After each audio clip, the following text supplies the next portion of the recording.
지난 수요일 날 예배 설교를 하면서 문득 그 생각이 들어요. 내가 요즘 너무 설교가 강해지고 있구나. 왜 그럴까? 설교가 강해지면 듣는 성도들은 되게 부담이 될 텐데 그 생각이 문득 드는 거예요. 왜 그래 내가 강해지고 있을까 생각하니까요. 요즘 환경이 참 힘들다라는 생각이 드는 거예요. 제가 힘든 게 아니라 주위의 목회자들 이야기를 들어보고 주위의 선후배들의 말을 이렇게 들어보면요.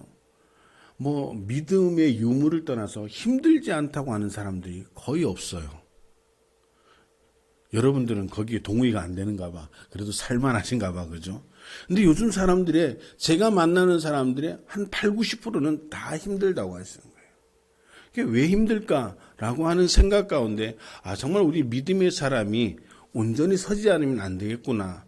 아마 제가 그냥 무의식 중에 그런 결론에 도달하지 않았었을까라는 그런 생각을 해보게 되었습니다. 살아가면서 힘들지 않다라고 생각하는 분들은 거의 없을 겁니다. 있으면 있는 대로, 없으면 없는 대로, 또 배우면 배운 대로, 못 배우면 못 배운 대로 다 힘들다라고 생각을 하시겠죠. 그럼에도 우리가 오늘 이렇게 살아낼 수 있는 그 삶의 원동력이 어디 있을까? 여러분들의 삶의 원동력이 어디 있다고 생각하십니까?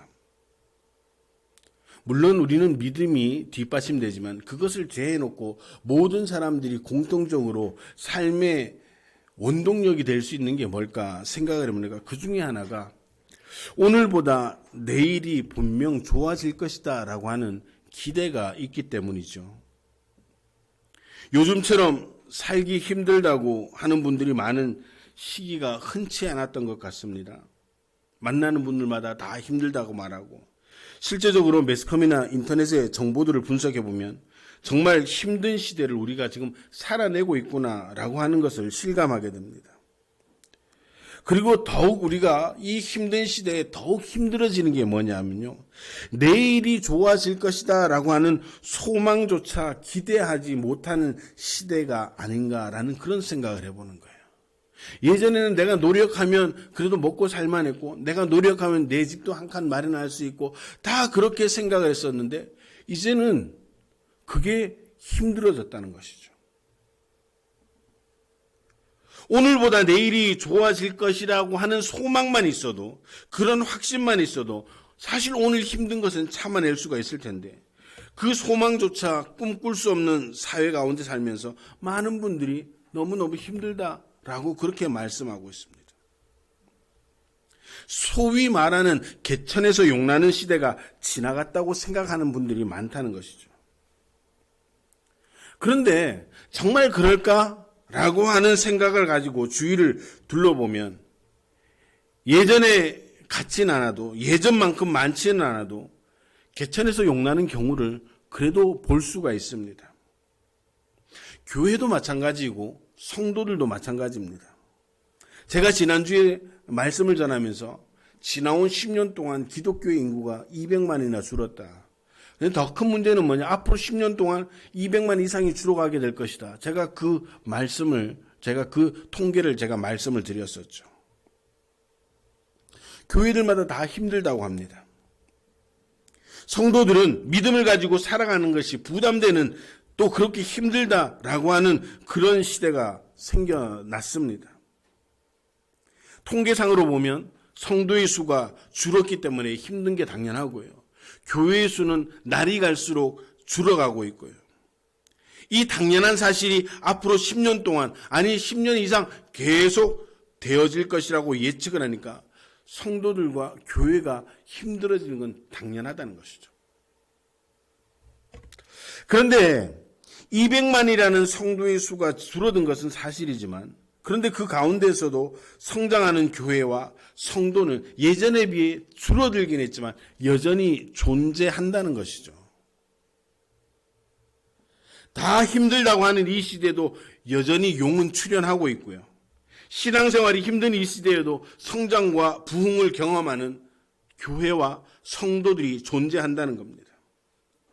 자, 그렇다면 오늘 저와 여러분들, 우리 행복한 교회는 어떻게 해야 될까? 그냥 시대를 탓하면서 성숙과 성장에 관심을 꺼버리고 내 신앙 지키는 데만 그저 급급한 그런 삶을 살아야 될까요? 아니면 이 시대에도 하나님의 은혜와 능력이 여전함을 신뢰하고 인정하고 분명 나은 내일을 위해 함께 꿈꾸는 교회, 성도가 되어야 할까요? 성경은 하나님을 역전의 명수로 소개하고 있습니다. 환경과 많은 사람들이 실패했다고 진단하고 포기할 때 하나님은 별 볼 일 없는 것 같은 인생, 그런 사람들을 부르셔서 포기한 사람들을, 포기하는 공동체를 일으킨 사건을 우리가 성경을 통해 너무너무 많이 보아왔습니다. 또 우리는 그런 말씀을 보면서, 그런 성경의 증언들을 보면서 가슴도 뜁니다. 나도 이 무리 속에 들어갈 수 없을까? 나도 포기하고 좌절한 그 사람들 가운데에서도 하나님께서 불러주시는 그런 이 시대의 용이 될 수 없을까? 그런 생각하면 가슴이 뛰지 않아요? 저도 목회를 하면서 여러분들과 똑같은 생각을 하고 있는 거예요. 지금 별 볼 일 없는 것 같은 목회자이지만, 별 볼 일 없는 것 같은 교회라고 하지만 여전히 마음속에는 하나님께서 나와 함께 하시고 이 교회와 함께 하셔서 분명히 하나님의 뜻을 이루게 할 수 있도록 도우시는 교회가 우리 행복한 교회다. 그리고 백용기 목사다. 저는 그렇게 그 마음을 품고 오늘도 목회 현장에서 있습니다. 10년이나 지났잖아요. 여러분들 10년의 시간이 결코 짧은 시간은 아닐 겁니다. 근데 환경과 여건은 그다지 좋아지진 않았지만 여전히 제가 여기 서 있을 수 있는 것은 하나님이 나와 함께 하시고 하나님이 이 교회와 함께 하신다는 사실을 믿기 때문입니다. 오늘 이 믿음이 저와 여러분들의 공통적인 믿음이 되시기를 주님의 이름으로 축원합니다. 우리는 성경을 통해 말하지만 성경은 너무 먼 시간의 이야기예요. 2000년 전의 이야기, 3000년 전의 이야기, 뭐 이런 얘기를 하다 보니까 너무 먼 시간에, 그리고 우리와 별 상관없는 나라의 역사로 치부해버릴 수도 있지만 여러분들 현대에도 그런 성경에 나타났던 그런 역사들이 여전히 일어나고 있다는 사실에 우리는 주목을 해야 됩니다. 이 시대에도 무너지는 교회를 세우는 하나님의 역사가 있고요. 무너지는 성도들을 세워주는 하나님의 은혜가 여전하다는 사실입니다. 우리는 그런 간증들을 매체를 통해 많이 듣고 있지 않습니까? 사랑하는 성도 여러분, 하나님은 분명 살아계심을 믿으시기를 바랍니다. 아니, 오늘도 시퍼렇게 살아계셔서 믿음의 사람들을 통해, 그리고 교회 공동체를 통해 역전의 역사를 일으키시는 줄로 믿으시기를 바랍니다. 자, 그렇다면 이제 선택은 우리에게 넘어온 거예요. 오늘 저와 여러분들이, 그리고 이 행복한 교회가 그냥 시대의 흐름에 따라가다가 그저 그렇게 마칠 것인가? 아니면 이 시대도 여전히 살아계셔서 역사하시는 하나님의 역전의 은혜를 증명할 것인가? 이 선택은 저와 여러분들에게 있습니다. 우리가 어떻게 살아야 될까? 우리가 어느 편을 선택해야 될까? 그 선택권은 이제 우리에게 주어졌습니다.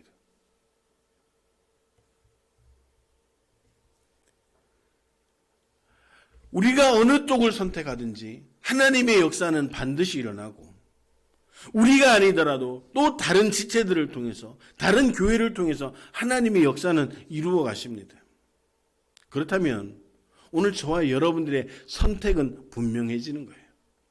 그냥 그저 그렇게 내 믿음 하나만 전전긍긍 지키며 살아가는 그런 존재가 아니라 이 사회를 일으킬 수 있는, 이 교회를 세울 수 있는, 하나님의 나라를 세울 수 있는 그 편을 우리가 선택하고 우리가 역전하는 그 은혜를 경험할 수가 있어야 된다고 하는 것이죠.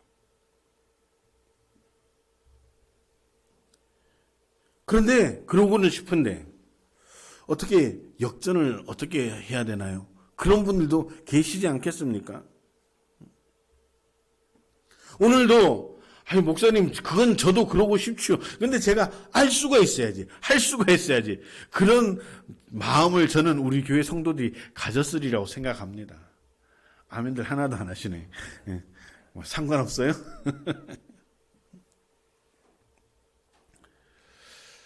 여러분들 방법을 몰라서 포기하고 좌절하는, 그리고 역전할 기회를 놓쳐서는 안 되잖아요. 어떻게 우리가 역전할 수 있을까? 성경을 통해 주님께서 우리에게 역전할 수 있는 방법들을 제시하고 계십니다. 함께 은혜를 나누고 결단할 수 있는 시간이 되기를 소망합니다. 선택은 우리에게 있음을 기억하시고 오늘 말씀을 통해 역전의 방법을 배우고 결단할 수 있는 복된 시간이 되시기를 주님의 이름으로 축원합니다. 그럼 어떻게 이제 우리가 역전할 수 있을까? 역전하는 교회와 성도가 되기 위해서 어떻게 해야 될까? 가장 먼저는요, 처음으로 돌아갈 수 있어야 됩니다. 제가 전에 한번 말씀드렸던 것 같은데, 모든 전자제품에는요, 리셋 버튼이 있습니다.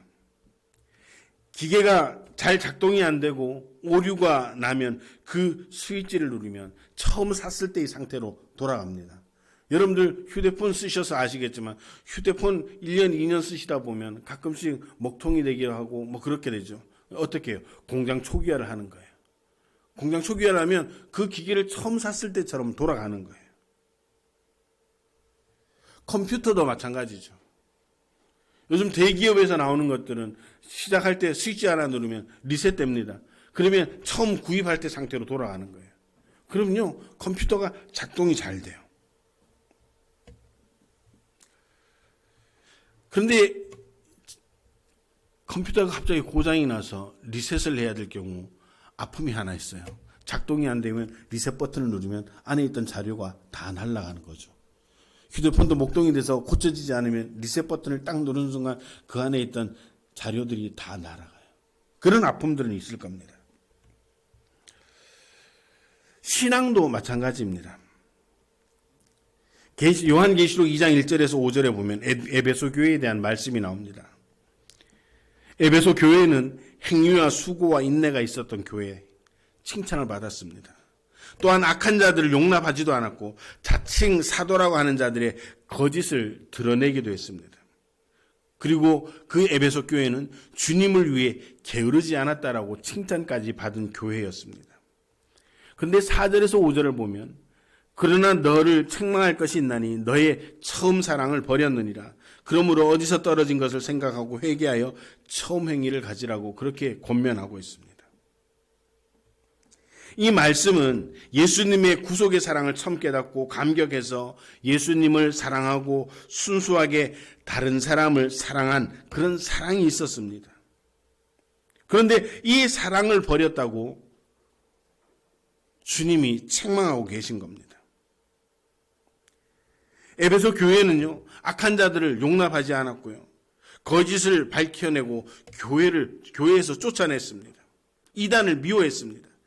거짓 사도들의 거짓도 밝혀내고 교회에서 또 쫓아냈습니다. 이렇게 악과 거짓을 진리로 물들이는 그 과정에서 에베소 교회가 처음 가졌던 그 순수하고 이타적인 사랑을 잃어버렸다는 겁니다.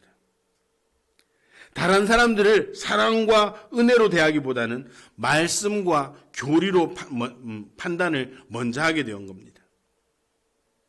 우리도요, 처음 믿었을 때 한번 생각해 보세요. 제가 그래요. 정말 제가 인격적으로 예수님 처음 경험하고 나니까요, 다 할 수 있을 것 같아요. 막 밤새도록 울면서 기도하고 아침에 교회 문을 나서는데요. 제 다녔던 교회가 산 중턱에 있었는데 해가 쫙 떠오르면서 거기 막 새들이 짹짹거리는데요. 그 새들이 나를 위해 막 짹짹거리는 것 같은 그런 느낌이에요. 뭐 맡겨놓으면 못할 게 없을 것 같아요. 정말 그때는 지금보다 더 열심히 했었던 것 같아요. 교회 신앙생활을. 웃으시는 분들은 경험도 있으신가요? 나도 그럴 때가 있었는데, 또 웃음의 반면에는 또 무슨 의미가 있어? 지금 나도 그렇게 못해요. 라는 그런 의미가 있지 않겠습니까? 에베소 교회가 그랬다는 거예요. 정말 순수한 사랑을 가지고 영혼을 사랑하고 사람을 사랑하고 권면을 하다가 그게 시간이 지나면서 이제 율법적이고 사랑은 온데간데 없어지고 정말 그 율법적으로 교리적으로 사람들을 판단하기 시작하게 되었다는 것입니다. 우리가 처음 믿음을 가지고 얼마나 많은 감격이 있었습니까? 아, 나도 정말 하고 싶다. 나도 해보고 싶습니다. 하나님 나를 사용해 주세요. 안 될 게 없는 것 같은데 그런데 이제 삶의 현장에 돌아와서 1년, 2년 지나다 보니까 어때요? 아, 안 되는 것도 있는 것 같은 거예요. 아, 믿음만 가지고 안 되는 것도 있는 것 같은데 이때부터 우리의 믿음에 오류가 나기 시작하는 겁니다. 그래서 되고 안 되고를 우리가 가려내기 시작하는 거예요. 이제 우리가 어떻게 해야 돼요? 처음 믿은 시간으로 돌아가야 되는 것이죠. 그때의 열정과 믿음의 기준으로 돌아가 다시 한번 은혜를 구하고 역전을 경험할 수 있어야 된다는 겁니다. 지금까지 우리가 이루어 놓은 것도 다 내려놓고 때로 포기하는 아픔을 견뎌내고 우리가 처음으로 돌아갈 때 내가 정말 어린아이와 같은 그런 순수한 마음으로 주님을 바라봤을 그 자리로 돌아갈 때 주님은 우리에게 역전의 기회를 주시는 줄 믿으시기를 바랍니다. 안 되는 걸 생각하지 말고 하나님이 나에게 주셨던 은혜들을 생각하고 그 은혜의 자리로 돌아가는 것, 그것이 역전을 위해 첫 걸음이라는 사실을 기억하시고 오늘 우리가 잃어버렸던 것들이 있다면 우리가 오랜 시간 신앙생활을 통해서 쌓인 그 노하우에 의해서 움직이고 있다면 그래서 우리 신앙에 오류 메시지가 자꾸 뜨기 시작했다면 처음으로 돌아가는 그런 귀한 성도들 되시기를 주님의 이름으로 축원합니다. 두 번째는요, 고정관념을 깨뜨려야 됩니다. 제가 지난주에 말씀을 전하면서 왕 속에 물고기를 넣고 유리벽으로 막은 시험을 했다고 했습니다. 제가 한 건 아니죠. 그런데 그렇게 하고 나니까 이 물고기가 절반의 이상을 넘어서지 않는 것을 보게 되었습니다. 우리도 오랜 시간 신앙생활을 하면서 많은 것들에 의해 학습이 되어집니다. 그래서 당연한 것이 그런 줄 아는 고정관념이라는 것이 생기게 됩니다. 그래서 하나님의 뜻을 묻기 전에 하나님의 뜻이 무엇인가를 알기도 전에 우리는 되는 것과 안 되는 것을 우리의 경험으로 먼저 구분해 놓는 거예요. 절대 그 선을 넘지 않는 겁니다. 물고기와 똑같아진 거예요. 몇 번의 학습을 통해서 고정관념이 생기고 나니까 여러분들 거기를 더 이상 나가지를 못하는 거예요. 한때 유행했던 아이들 사이에서 유행했던 이야기가 한때 한참 오래전이죠. 여러분들 코끼리를 냉장고 안에 넣는 방법 아세요? 그럼요. 우리 소위 말하는 꼰대들은요. 코끼리가 어떻게 냉장고에 들어가지? 그 생각을 대부분이 한다는 거예요. 어른들은 불가능하다고 생각합니다. 그런데 아이들은요, 대답을 여러 가지가 있어요. 냉장고를 크게 만들면 돼요. 아니면 작은 코끼리를 냉장고 안에 집어넣으면 돼요. 아니면 쉽게 하는 방법, 냉장고 문을 연다, 코끼리를 넣는다, 냉장고 문을 닫는다. 여러분들 이런 이야기 한 번쯤은 들어보셨을 거예요. 그죠? 아이들에게는 고정관념이 없기 때문입니다. 그런데 우리는요, 아는 것이 많아지니까 오히려 그 아는 것이 걸림돌이 되어지는 거예요. 요즘 돈을 번다는 생각을 많이 합니다, 사람들이. 그래서 부익부, 빈익빈이 생겨나게 되었다. 더 심화되게 되었다. 이런 고정관념들이요, 하나, 둘 생겨나기 시작합니다. 그러니까 어때요? 사회에는요, 보이지 않는 유리벽이 생기고요, 극단적인 양극화 현상에 빠져버립니다. 저희 어렸을 적만 해도요, 먹고 사는 것만 해결되면 다 중산층이라고 얘기를 했어요. 가진 건 없어도 그냥 먹고 사는데 지장 없으면 다 중산층이라고 했다니까요. 요즘은요, 어때요? 먹고 살고 여행 가고 싶을 때 가고 좀 명품 사고 싶을 때 사고 뭐 그 정도 돼야지 그래도 중산층, 중하위층쯤 된다고 그렇게 생각을 하는 거예요. 왜 그럴까? 고정관념이에요. 그러니까 극단적인 양극화에 빠지고요. 사회가 분열되고요. 지금 이 소란스러운 그 가장 핵심에는 바로 이런 생각들이 있는 거예요. 그런데 여러분들 잘 기억하셔야 됩니다. 이 고정관념이라고 하는 건요, 사탄이 주는 생각입니다. 특히 신앙의 고정관념은요, 우리의 신앙을요, 화석화시켜버리고 죽여버리는 그런 결과를 가지고 올 수 있다는 사실을 우리는 알아야 됩니다. 조금 전에도 말씀드렸듯이 우리는 하나님의 은혜를 구하기도 전에, 하나님의 도움을 구하기도 전에 우리의 신앙상, 우리의 신앙의 경험상으로 되는 것과 안 되는 것을 먼저 나누어 버려요. 그래서 내가 생각에는 그 경험칙상에 안 되는 것은 절대 하나님 앞에 구하지 않습니다. 우리가 그 고정관념으로 하나님의 능력을 제한하는 거예요. 이건 안 되니까.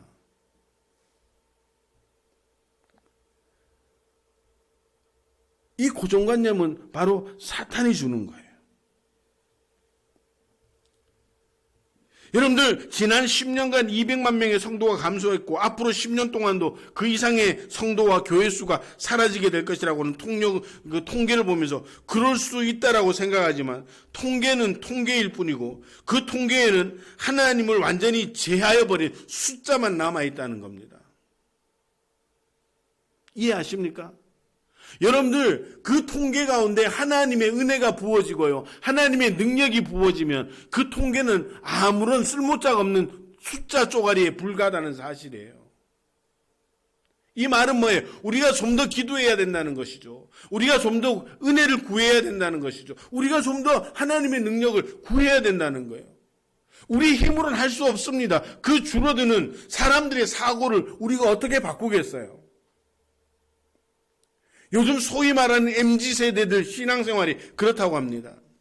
예전에는 우리가 믿습니까? 하면 아멘 하고 다 믿었다는 거예요. 요즘 MZ세대는요, 안 믿는데요. 그래서 목사들이 목회하기가 더 힘들어진 이유가 그 MZ세대들을 설득을 해야 된다는 거예요. 그 사고들을 어떻게 바꾸겠냐고요. 근데 저는 분명한 것은 하나 제가 답은 있습니다. 그 MZ세대라고 할지라도 하나님을 정말 경험하면, 하나님을 인격적으로 경험하게 되면 그 인생은 바뀌게 된다는 것이죠. 통계도 마찬가지예요. 통계는 정말 믿을만 합니다. 지금까지 그래왔고 그 현상이 계속 지속되니까 그럴 수 있다고 생각합니다. 그런데 이 통계에는 뭐가 빠진 거예요? 하나님의 은혜가 빠져 있고요. 하나님의 능력이 빠져 있는 겁니다. 고정관념이라는 게 뭐예요? 하나님의 은혜, 하나님의 능력을 다 제하여 버린 겁니다. 우리는 플러스 알파의 사람들입니다. 우리의 능력에 하나님의 능력이 플러스 알파가 되고요. 숫자의 통계에 하나님의 개입으로 플러스 알파가 될 때 우리가 상상하지 못했던 일들을 하나님께서 일으켜 주신다는 거예요. 제가 말씀 초에도 드렸던 것처럼 여러분들 이렇게 감소하고 있는 교회들이 대다수인데도 그 중에 성장하는 교회는 있다는 거예요. 그 성장이라는 게 부끄러운 게 옆 교회가 움직여서 그렇게 성장하는 교회가 아니라 정말 새 가족들로 이루어져 성장하는 그런 교회가 있다는 거예요. 보기 희귀하고 드물어졌다는 것뿐이지. 이 말은 뭐예요? 하나님의 능력을 여러분들 제한해서는 안 된다는 거예요. 그 고정관념이 교회를 병들게 하고 썩게 하고요. 신앙을 화석화시키는 겁니다. 그래서 더 이상 진전도 발전도 성화도 없이 그냥 그렇게 믿음만 전전긍긍 자신의 믿음만 지키려고 노력하는 그런 성도가 늘어나는 시대가 바로 이 시대라는 거예요.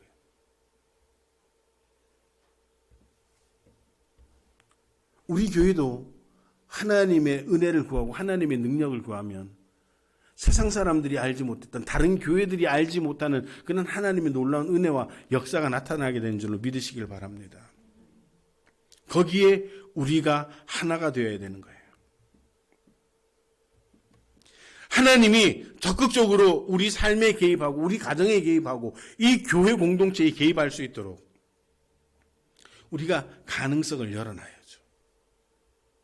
이거는 되고 이거는 안 되고, 여러분들 그 생각은 이미 내 신앙이 화석화되어지고 있다라고 하는 것을 단적으로 보여주는 겁니다. 이 고정관념을 깨뜨릴 수 있는 방법이 뭐예요? 경건생활이에요. 하나님과 동행하는 겁니다. 그래서 성경을 읽어야 될 필요가 있는 것이고요. 그래서 묵상을 해야 될 필요가 있는 것이고, 그래서 기도를 해야 될 이유가 있는 것이고, 그래서 예배해야 할 이유가 있는 겁니다. 우리도 사실 온라인 예배를 지금 하고는 있습니다만은, 그 교회의 학자들이 앞으로 이 온라인 교회가 활성화될 것이라고 생각하고, 저도 그렇게 생각합니다. 근데 여러분들은 경험하셨잖아. 온라인 예배를 통해서 온라인 예배와 현장 예배의 차이 여러분들은 경험하셨잖아요. 그죠? 안 해보신 사람들처럼 그렇게 멀뚱히 앉아있어 어쩌라고. 현장 예배가 주는 그런 감동들, 온라인 예배 중에도 하나님께서 역사하시고 분명 감동도 있겠지만 현장 예배가 주는 그 감동은 전혀 다르다는 것이죠. 현장 예배의 중요성을 이야기를 하기도 하겠지만 지금 중요한 것은 우리의 경건 생활을 하는 거예요. 주님과 동행하는 삶. 그렇게 주님과 동행하는 삶을 살 때 우리의 고정관념이 깨뜨려진다는 것이죠. 오늘 예수님이 코끼리를 어떻게 냉장고에 넣지라고 하는 질문을 하고 계시는 거예요. 오늘 본문에. 낙타가 바늘길을 통과하는 방법을 알려주시는 거예요. 제자들은요, 놀랍니다. 이 낙타가 바늘길을 통과한다고 우리 생각하는 그 바늘길, 그걸 생각하고 있는데, 뭐 성경학자들은 성문의 일종이다, 뭐 여러 가지 이야기를 하는데, 중요한 것은 불가능한 것을 이야기를 하는 겁니다. 예수님이 그러는 거예요. 코끼리를, 얘들아, 코끼리 냉장고 어떻게 넣냐? 이 질문을 지금 제자들이 하신 거예요. 그러니까 제자들이 뭐라 그래요? 그걸 어떻게 합니까? 사람의 힘으로 할 수 있을까요? 주님이 뭐라고 말씀하십니까? 사람은 할 수 없지만 하나님은 다 할 수 있다. 할렐루야. 이게 신앙의 결론인 겁니다. 우리가 다 아는 사실, 지적 동의는 우리가 지금까지 해왔잖아요. 그래서 우리는 늘 지적 동의에 머물러요. 맞아요. 그 말씀이 맞아요. 그렇게 살면 될 거예요. 그 지적 동의까지는 왔는데 중요한 건 뭐예요? 우리의 삶에 이 말씀이 들어오지를 못하는 거예요. 주님과 동행하지를 못하는 거예요. 그러니까 늘 지식으로만 알고 있는 하나님의 말씀이 우리의 삶을 자꾸 화석화시키는 거예요.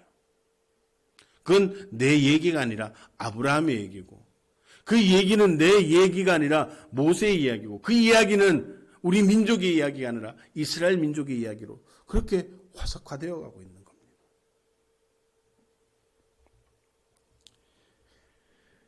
우리가 그런 경건 생활을 통해서 고정관념을 깨뜨리고 하나님의 은혜를 구하는 대로, 하나님의 능력을 구하는 대로 받아 누릴 수 있는 그런 교회와 성도가 되시기를 주님의 이름으로 축원합니다. 그 고정관념이 깨뜨려질 때 우리는 역전하는 믿음의 사람이 될 수 있음을 믿으시고 그렇게 살아가는 저와 여러분들 되시기를 주님의 이름으로 축원합니다. 마지막으로 짧게 하겠습니다. 마지막으로 끝으로 하면서 또 10분 더 한다는데, 마지막으로요, 투자한다는 거예요. 오늘 본문 28절과 29절에 보면 버린다라고 하는 표현이 나옵니다. 이 표현은 단순히 못 쓰는 것을 버리라는 의미가 아니라 투자를 의미하는 것이죠.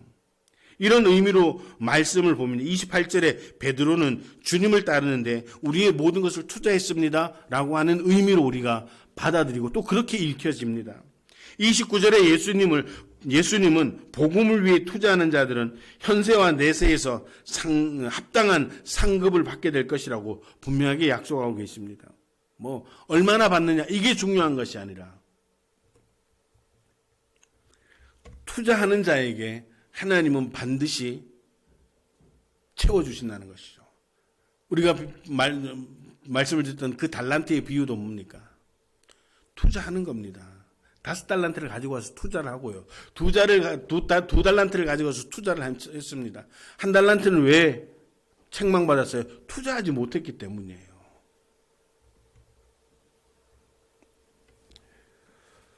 본문 29절과 30절에 나와 복음을 위하여 버리면 이라고 투자의 대상을 밝히는데 우리는 복음을 위해서 우리의 인생을 투자할 수 있어야 되는 거예요. 할렐루야. 복음을 위해서 우리의 가정을 투자할 수 있어야 되고 복음을 위해서 우리의 자녀들을 투자할 수 있어야 됩니다. 오늘 우리가 이렇게 투자할 수 있는 성도들이 되어서 정말 하나님께 합당한 상급으로 보상받을 수 있는, 아니 보상이 없다더라도 정말 하나님을 위해 그렇게 투자할 수 있는 믿음의 고백이 그 고백만으로 기뻐할 수 있는 저와 여러분들 되시기를 주님의 이름으로 축원합니다. 사랑하는 성도 여러분, 많은 사람들은 이제 믿음이 필요 없는 시대라고 말합니다. 신앙을 가진 사람들 보고 어리석다고 그렇게 핀잔을 하기도 합니다. 또 실제적으로 믿음이 있으면 여러 가지 어려움이 있는 것도 사실입니다. 그러나 우리는 어리석다고 믿는 사람들의 편견을 깨뜨리고 믿음의 가치를 증명하고 그래서 삶의 역전, 신앙의 역전을 이룰 수 있는 성도라는 사실을 믿으시기를 바랍니다. 처음 마음을 가지고 열정을 가지고 살아가시기를 바랍니다. 처음 마음을 가지되 고정관념을 버리고 우리를 통해 역사하실, 우리 가정을 통해 역사하실, 우리 교회를 통해 역사하실 하나님께 마음껏 투자할 수 있는 저와 여러분들이 되시기를 주님의 이름으로 축원합니다. 오늘 우리 행복한 교회가, 우리 행복한 교회 성도들이 그렇게 역전의 은혜를 경험하여서 여러분들의 삶의 자리에서 여러분들의 믿음의 가치를 증명하고 하나님의 능력을 나타낼 수 있는 그런 귀한 성도들이 되시기를 주님의 이름으로 축원합니다. 기도하시겠습니다.